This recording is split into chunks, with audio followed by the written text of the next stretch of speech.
sa Love Knows No Boundaries! Love Knows No Boundaries! Boundary time na! Manong Driver!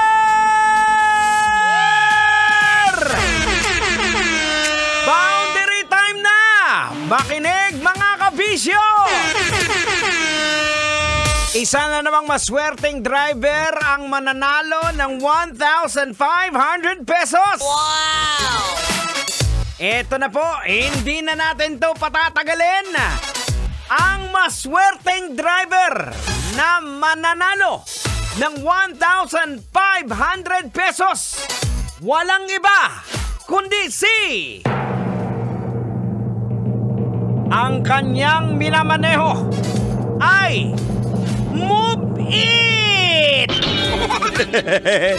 Plate number NPC 696. Congratulations sa iyo. Walang iba kundi sa iyo, Darrell Borgios.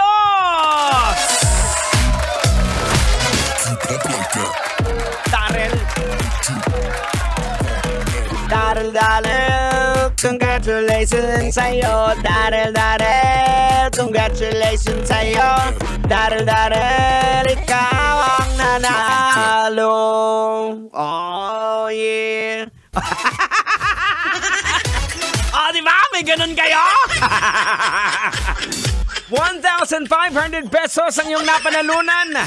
Darrell, Bordios. Tama? Darrell Bordios. So, meron kang 2 oras. Bibigyan kita ng 2 oras. Pag nakarating ka dito sa loob ng 2 oras, dadagdagan natin yan ng another 500 pesos. Yan ay kung meron kang dalang babae.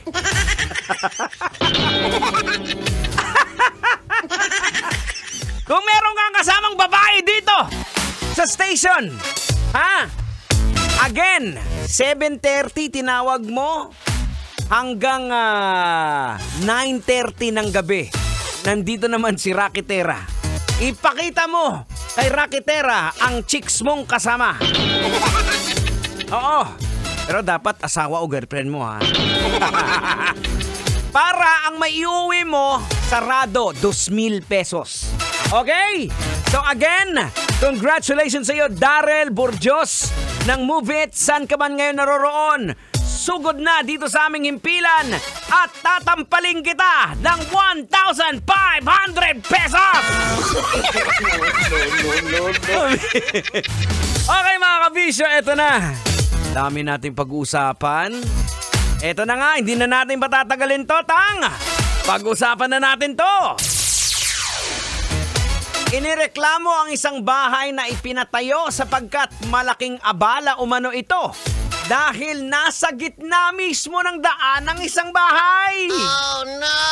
Pero giit naman ng may-ari, nauna daw ang kanyang bahay kaysa pabahay na itinayo sa lugar. Grabe, siya pa may isog ba? Ay, ito na, Tang! Logican na natin to, Tang! Ay, wag po nang patagalin yan, kalbo! Logican mo na yan! Logican na yan! Logican na yan! Alright mga kabisyo, logican na yan. Anong leksyon ang ating mapupulot? Anong aral ang ating madudukot?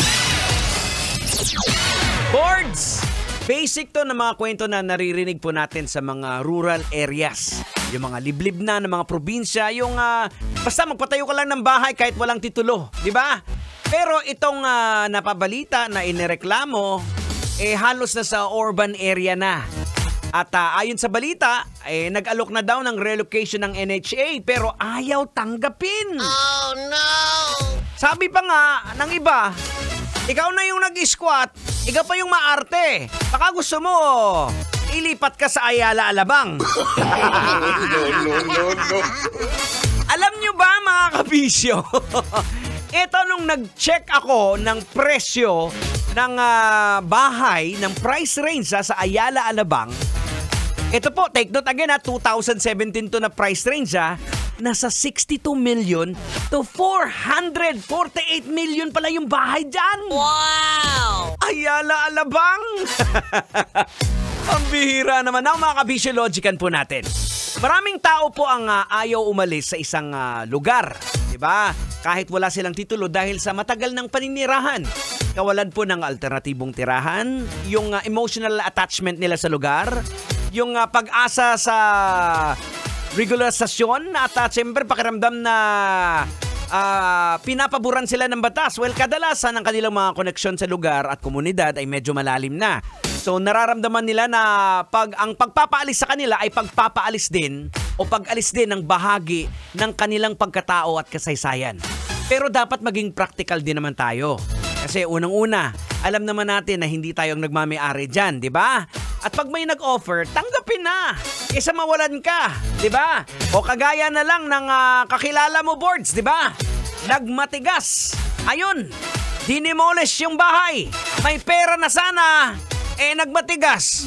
O nawala tuloy. O, pati bahay ngayon, ano nangyari, Tang? Ha? Wow nga. Huwag na kasi mag-inarte.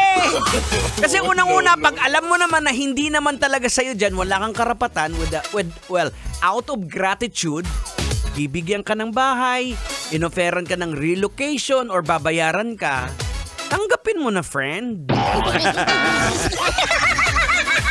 Huwag nang mag-inarte. Bakit, Tang? Bakit hindi mag-inarte, Tang? Hindi bagay sa mukha mo. Sasakit lang ulo mo. Ay, naku mga kabisyo, ang oras natin. We got 37 minutes after 7 o'clock in the evening. Pero pa yung nakikinig dito sa Metro Manila's number 1. This is 90.7 Lover. Now we're gonna slow things down a bit. Yeah. My name is Diego Bandido right here. Sa istasyon, kailangan pa bang i-memorize yan? Basic. Enjoy the song from the Scorpions with Always Somewhere. Good evening, Metro Manila. Kailangan pa bang i-memorize yan? Love Radio. Basic!